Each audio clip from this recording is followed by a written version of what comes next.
Hello everyone, good evening. कैसे हैं आप सब?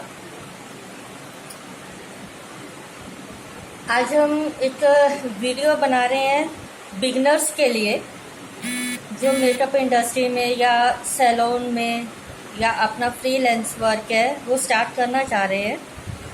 तो आज का जो हमारा वीडियो है वो टॉपिक उसका रहेगा टिप्स, मेकअप टिप्स, कि हमें मेकअप में क्या करना चाहिए, क्या नहीं करना चाहिए, कितने टाइम के लिए करना चाहिए। आज हम एक वीडियो बना रहे हैं मेकअप्स के लिए।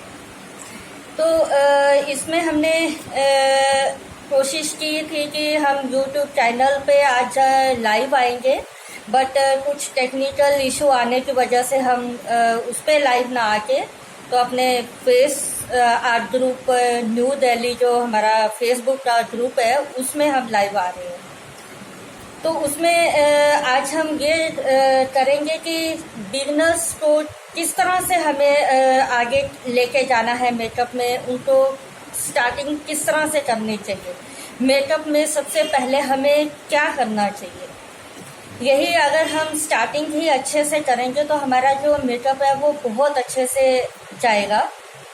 तो हमारा जो YouTube चैनल है FAA फैमिली, उसको लाइक और सब्सक्राइब करें। सब्सक्राइब करेंगे तो आपको हर वीडियो हमारी जो आने वाली है वो आपको मिलेगी। उसमें हम आगे जितने भी हमारे वीडियोस आप देखेंगे हमारे YouTube चैनल पे देखेंगे।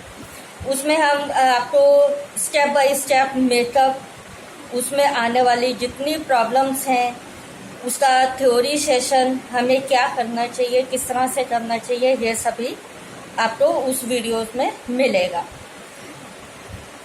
और एक रिक्वेस्ट है कि अभी जब हम लाइव हैं तो इसमें आप कोई कॉल या कमेंट्स ना करें। आपकी कोई भी क्वेरी है वो बाद में जो कमेंट है वो करें। आपको आपकी स्क्रीन के ऊपर हमारा जो फ़ोन नंबर है वो आपको मिल रहा है, तो आप हमें कॉल करके आप कभी भी एनी टाइम कोई भी क्वेरी आपकी है, कोई क्वेश्चन आता है मेकअप करने में, आपको प्रॉब्लम आती है, तो आप हमें कॉल करके पूछ सकते हैं। तो जैसे जैसे अभी लोग हमारे साथ जुड़ते जाएंगे तो हम अपने टिप्स है जो तो वो देने स्टार्ट कर देंगे। हेलो शमिष्ठा जी, कैसी हैं आप? नेटवर्क अच्छा नहीं है, कोई बात नहीं। आप इसी वीडियो को, सेम वीडियो को आप हमारे YouTube चैनल पे भी देख पाएंगे। जब आपका यहाँ पे नेटवर्क अच्छा होगा तो आप वहाँ पे जाके देख सकती हैं। ये वीडियो आज ही आपको YouTube पे भी अपलोड कर देंगे। सीमा सेन जी, कैसी हैं आप? आज आप शायद पहली बार हमसे जुड़ रही हैं। आप मेरे को मैसेंजर पे आप देखती रहती हैं, तो आपको भी आप तो एक्सपीरियंस हैं, लेकिन जो आज मैं टिप्स देने जा रही हूँ वो स्पेशली जो मेकअप में बिगनर्स हैं, जो अभी अभी जिन्होंने स्टार्ट किया है या स्टार्ट करना चाह रहे हैं, ये वीडियो स्पेशली उनके लिए है। तो अगर आप भी इसको देखेंगे, हो सकता है शायद मेरी 10 बातों में से एक बात आपको भी अच्छी लगे, तो प्लीज़ आप बने रहिए वीडियो पे। तो यही वीडियो, सेम वीडियो आप हमारा YouTube चैनल पे भी देख सकेंगे। और हमारी कोशिश रहेगी कि जितना हमारा 27-28 साल का एक्सपीरियंस है वो हम आप सबके पास पहुंचाए। तो अभी तो धीरे धीरे लोग हैं जो जुड़ना स्टार्ट हुए हैं, तो कोशिश हमारी यही रहेगी कि मैं अच्छे से बता पाऊँ। ये मेरा फर्स्ट एक्सपीरियंस होगा लाइव आने का, तो मैं स्टार्ट कर देती हूँ। बीच बीच में मैं दोबारा रिपीट कर दूंगी जो हमारे साथ जुड़ते जाएंगे। पहला स्टेप जो हमारा होता है मेकअप में, CTM, cleansing, toning, moisturising. Cleansing करने से जितना हमारा पोर्स है या डर्ट है वो सारा क्लीन हो जाता है। अगर हम ब्राइडल करते हैं तो ब्राइडल में तो पहले फेशियल ब्लीच ये सेटिंग्स ली होती हैं, तो उसकी तो स्किन ऑलरेडी क्लीन होती है। लेकिन अगर कोई पार्टी मेकअप के लिए आ रहा है लेकिन उसकी स्किन प्रिपेयर नहीं है, तो हमें ये चीज़ें करनी पड़ती हैं। या फिर हमें अगर जैसे हम शूटिंग्स पे जाते हैं तो वहाँ पे जो हमारे कैरेक्टर्स हैं वो मतलब सीटीएम उन्होंने नहीं करवाया होता है, या उसका जो प्रिपेयरिंग नहीं है स्किन की, तो उसके लिए हम सीटीएम है जो यूज़ करते हैं। हर तरह की स्किन के ऊपर हम क्लींजिंग यूज़ नहीं कर सकते, तो प्रेफर करते हैं हम कि वेट टिश्यू लें और वेट टिश्यू से हम क्लीन कर देते हैं। टोनर यूज़ कर सकते हैं हम। टोनर हमारे स्किन पोर्स को जो है क्लोज कर देता है। मॉइस्चराइज़र है, ड्राइनेस को कंट्रोल करेगा। तो अगर हम मॉइस्चराइज़र यूज़ कर रहे हैं, तब हम मॉइस्चराइज़र यूज़ करने के बाद एकदम से मेकअप एप्लीकेशन नहीं करते, मीन्स फाउंडेशन नहीं लगाते। तो हम क्या करेंगे, जैसे ही हमने हमारे पास क्लाइंट आता है या हम किसी का मेकअप कर रहे हैं, तो पहले हम सीटीएम जब कर रहे हैं तो मॉइस्चराइज़र जो एप्लीकेशन करने के बाद उसको कम से कम आप 15 मिनट स्किन को छोड़ दें, लीव करें। उतनी देर आप हेयर में कुछ कर सकते हैं, अपना मेकअप किट प्रिपेयर कर सकते हैं, या आपको अगर आपका ब्राइडल है तो ब्राइडल का नेल पेंट वगैरह आप लगा सकते हैं अगर उसने नहीं लगाया हुआ, या आप हेयर का काम कर सकते हैं। तो कम से कम आपका आधा घंटा है जो वो टाइम स्पेंड हो जाएगा। उसके बाद आप एक ड्राई टिश्यू लीजिए, फेस के ऊपर उसको डैप कीजिए। तो उससे क्या होगा, जितना भी एक्सेस आपका मॉइस्चराइज़र होगा, जितना ऑयल होगा, वो उसको सोक कर लेगा। तो उससे क्या होगा कि आपका जो फाउंडेशन है वो स्किन के ऊपर अच्छे से एप्लीकेशन होगा, आप उसको अच्छे से स्प्रेड भी कर पाएंगे। अगर आप मेकअप के बिल्कुल स्टार्टिंग में ही मॉइस्चराइज़र एप्लीकेशन कर देते हैं तो वो आपके फाउंडेशन को स्टे नहीं करने देगा, वो ऑयली हो जाता है, तो हमारा बेस है जो वहाँ पे स्टे नहीं करता। हम क्या करते हैं कि मॉइस्चराइज़र करके फाउंडेशन लगाते हैं। जब हमारा बेस है जो ऑयली हो जाता है तो हम टीएल है जो ट्रांसलूट पाउडर है उसकी एप्लीकेशन ज़्यादा कर देते हैं। ज़्यादा करने से मेकअप चौकी लगना स्टार्ट हो जाता है, या फिर थोड़ी देर बाद मेकअप में क्रैकिंग आना स्टार्ट हो जाता है। रीज़न, पाउडर की क्वांटिटी ज़्यादा लगने के बाद जब ऑयल एक साइड से हटना स्टार्ट हो जाता है तब क्या होता है, तो मतलब उसमें क्रैकिंग आ जाता है, मेकअप जो है आपका फटना शुरू हो जाता है। अगर आपकी स्किन ड्राई है तो मेकअप फटेगा, अगर आपकी स्किन ऑयली है तो बेस वहाँ पे स्टे नहीं करेगा, या आपकी स्किन के ऊपर ब्लेमिशेस है वहाँ मेकअप आपका स्टे नहीं करेगा, पिंपल्स हैं वहाँ स्टे नहीं करेगा फाउंडेशन। तो ये प्रॉब्लम्स है जो हमें आनी स्टार्ट हो जाती हैं। तो इसलिए मॉइस्चराइज़र के बाद कम से कम आपको 15 से 20 मिनट स्किन को मॉइस्चराइज़र करके छोड़ना होगा उसको। उसके बाद आप उसको ड्राई करके फिर आप अपना आगे का प्रोसीजर है जो स्टार्ट करें। अब आजकल जैसे गर्मी है, मॉइस्चर का मंथ है, स्वेटिंग बहुत ज़्यादा होती है, तो हम क्या करते हैं, कुछ लोग हमें गाइड भी करते हैं, बताते हैं कि आइस क्यूब यूज़ करना चाहिए। तो आइस क्यूब का मेन पर्पस तो यही रहता है कि वो स्किन पोर्स को क्लोज करती है, श्रिंक करती है। तो एक तरह से देखा जाए तो ठीक है कि हाँ वो पोर्स को श्रिंक करेगी, स्वेटिंग नहीं होगा, बट यही हम सबसे बड़ी गलती जो कर बैठते हैं। उसमें क्या है, हमने आइस क्यूब यूज़ किया, जैसे हमने फाउंडेशन या कंसीलिंग करना है, मॉइस्चराइज़र वगैरह करके हम आइस क्यूब यूज़ कर लेते हैं। आइस क्यूब से हम मसाज देके तो मेकअप स्टार्ट कर लेते हैं, क्योंकि स्किन एकदम से नॉर्मल या ड्राई हो जाती है तो आप मेकअप करना स्टार्ट कर देते हैं। हमने फाउंडेशन किया, कंसीलिंग किया, पाउडर किया, तो उसके बाद जब हम आई मेकअप स्टार्ट करते हैं तब तक मुश्किल से 15-20 मिनट निकल चुके होते हैं। तो हम देखते हैं कि हमारा जो बेस है वो वहाँ से निकलना स्टार्ट हो गया, फटना स्टार्ट हो गया, या फिर अपनी स्किन से वो हट जाता है। इसका रीज़न ये है कि जैसे हमने आइस क्यूब का मसाज किया था तो उसने पोर्स को श्रिंक कर दिया, लेकिन जैसे जैसे नॉर्मल टेम्परेचर में हमारी स्किन आना स्टार्ट होगी, हमारे जो पोर्स हैं वो ओपन होने स्टार्ट होंगे, तो वो हमारे बेस को ऑब्जर्व कर लेती है। बेस को जितना वो ऑब्जर्व करेगी वहाँ से मेकअप है जो आपका हटना स्टार्ट हो जाएगा। तो वही प्रॉब्लम आ जाएगी सेम कि बेस हमारा हटना स्टार्ट हो जाएगा। तो उससे क्या होगा, प्रॉब्लम हमें आएगी, उतना टाइम वेस्ट होगा, दोबारा से हम बेस लगाएंगे, पाउडर लगाएंगे, लेकिन क्या होगा, वो चीज़ है जो सही से रिजल्ट नहीं देता। हमारा ध्यान वापस फिर बेस के ऊपर आ जाता है, जो कि सही नहीं होता। हम आई मेकअप छोड़ के पहले बेस को सेट करना स्टार्ट कर देते हैं, जो कि हमारा टाइम भी वेस्ट करता है और हमारा मेकअप का रिजल्ट भी अच्छा नहीं आता। तो इसलिए आप आइस क्यूब को अवॉइड करें, वो यूज़ ना करें। तो अगर किसी को भी कोई प्रॉब्लम आती है मेकअप में, कुछ समझ ना आए जो मैं बोल रही हूँ, तो आप मुझे कमेंट कर सकते हैं।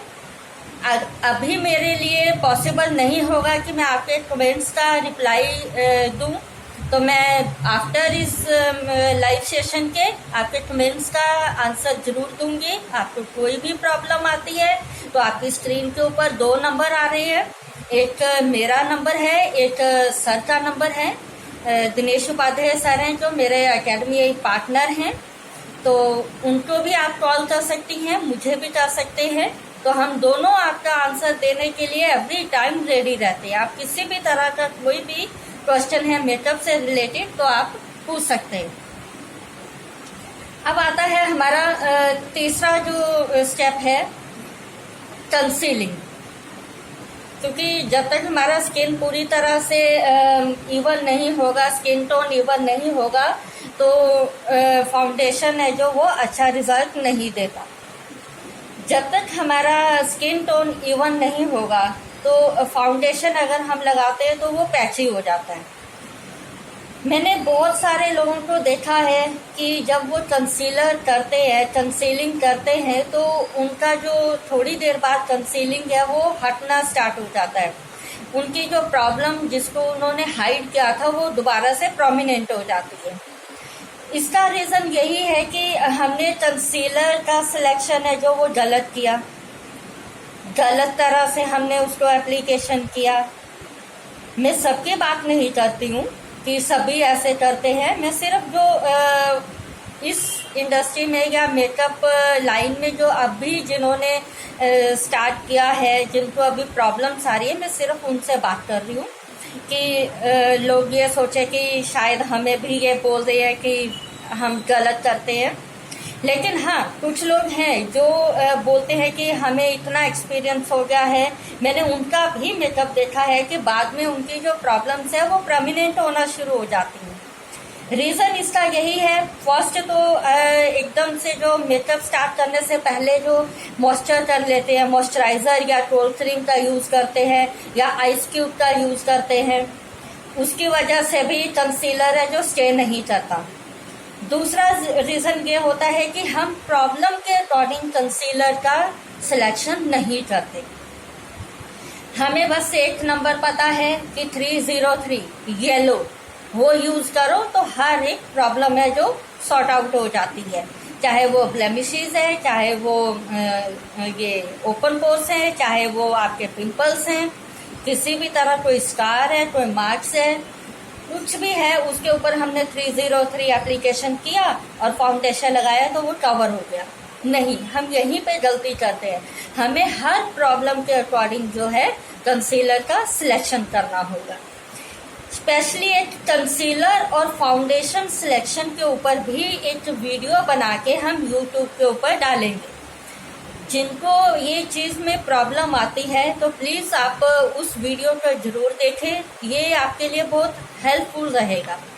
इस चीज़ की मैं गारंटी लेती हूँ कि अगर आप वो वीडियो देखेंगे तो आपको कंसीलर और फाउंडेशन की सिलेक्शन कैसे करते हैं उसमें बहुत हेल्प मिलेगा। कंसीलर हम कलर के अकॉर्डिंग जो है वो सिलेक्ट करेंगे। इसके लिए आप यूट्यूब चैनल पे हमारा वीडियो देखें। दूसरा आपका फाउंडेशन का आ जाता है कि हम उसको किस तरह से सिलेक्ट करें। फाउंडेशन का सिलेक्शन करते हुए या तो हम नंबर चूज करते हैं कि इस टोन के ऊपर, इस कलर के ऊपर ये नंबर जाएगा तो ये लगा दो, ठीक है, या फिर हम फोरहेड के ऊपर सिलेक्शन करते हैं। तो ये चीजें हम दोनों गलत करते हैं, क्योंकि हर किसी का जो स्किन कलर है उसके अंडर जो टोन है उसके हिसाब से हम जो फाउंडेशन का सिलेक्शन करते हैं। फाउंडेशन का सिलेक्शन ना तो हम फोरहेड पे करते हैं, ना हम चीक बोन के ऊपर करते हैं। इसका सिलेक्शन हम करते हैं नेक के ऊपर, ये हमारा जॉ लाइन और नेक के ऊपर। रीजन, एक तो हमारा नेक है जो फेस के अकॉर्डिंग है जो क्लीन रहता है। आप सबने देखा होगा कि नेक का कलर है जो फेस के अकॉर्डिंग क्लीन होता है। दूसरा, उसके ऊपर कोई मार्क नहीं होता। फोरहेड के ऊपर हम सिलेक्शन इसलिए नहीं करते क्योंकि यहाँ पे ज़्यादातर टैन भी रहता है। किसी किसी का फोरहेड है जो बहुत साफ और नीट एंड क्लीन रहता है, किसी का जो फोरहेड है मतलब स्किन टोन से एकदम मैच करता है, उसके लिए तो बेस्ट है। लेकिन जिसकी स्किन के फोरहेड के ऊपर टैन है तो वो सिलेक्शन गलत रहेगा, क्योंकि पहले हम टैन को क्लीन करेंगे, उसके ऊपर कंसीलर करेंगे ताकि वो स्किन टोन को इवन कर दे। उसके बाद हम उसके ऊपर अगर फाउंडेशन चूज करते हैं तब हमारा जो है फाउंडेशन सही रहता है।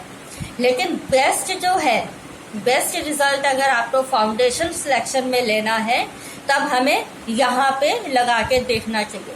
हमारे स्किन कलर के अकॉर्डिंग, स्किन टोन के अकॉर्डिंग 3 से 4 शेड है जो आप अपनी फिंगर्स पे ले सकते हैं, या फिर ब्रश से अगर आपको लेना है तो आप ब्रश से वो यहाँ पे लगा के देखें। जो आपके नेक और जॉ लाइन के साथ मर्च हो जाता है वो आपका फाउंडेशन है।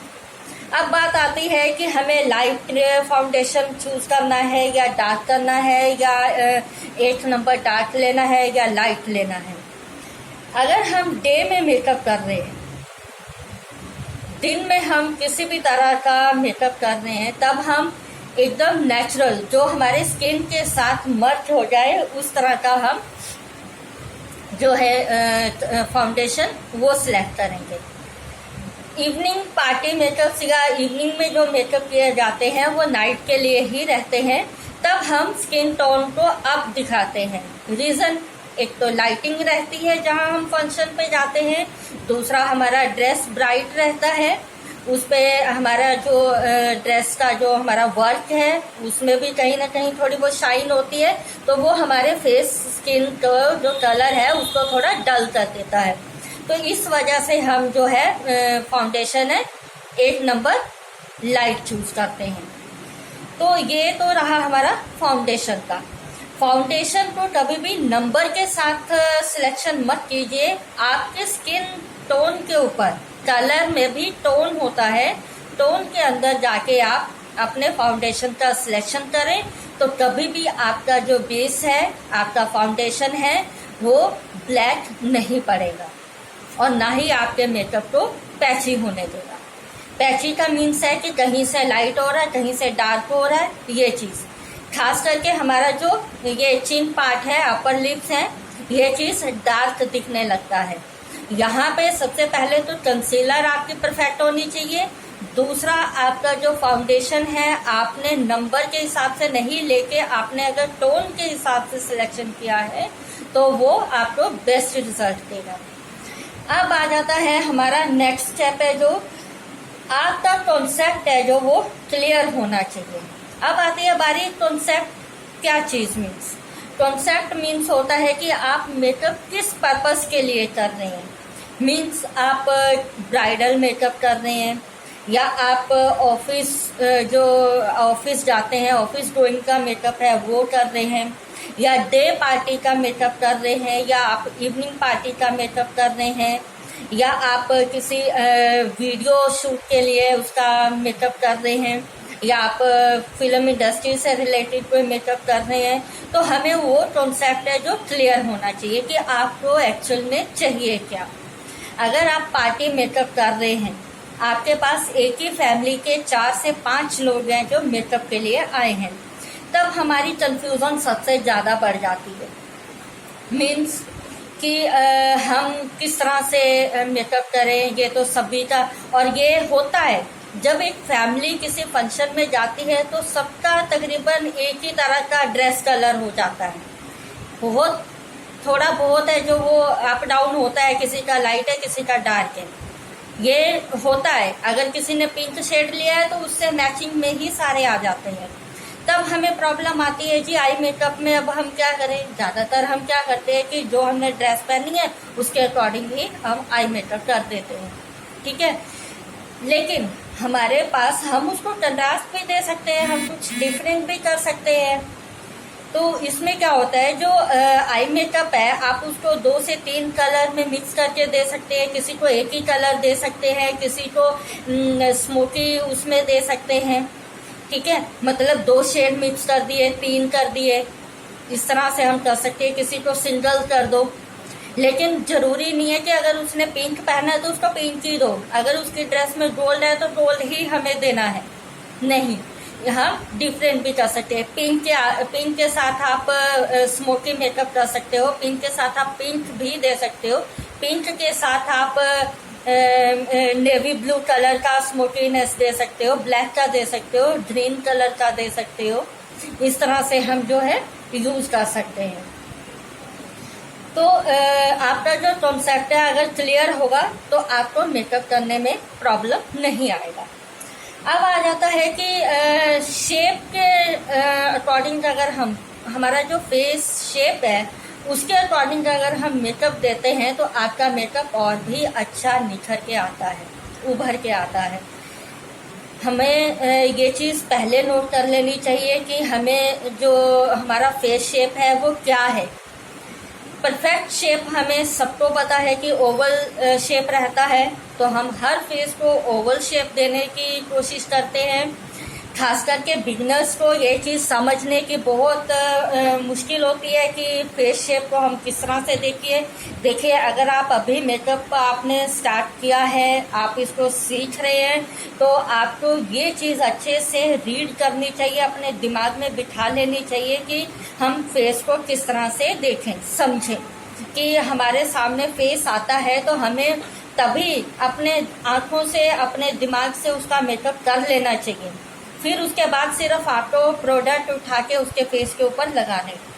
फेस शेप अगर आपको सही से पता है तो आपको पता होगा कि आपको कहाँ हाईलाइटिंग की ज़रूरत है, कहाँ आपको शेडिंग की ज़रूरत है। Shading means कंट्योरिंग। कंट्योरिंग आप डार्क कलर से करेंगे, हाईलाइटिंग आप लाइट कलर से करते हैं। तो अगर हमें ये पता है कि हमारा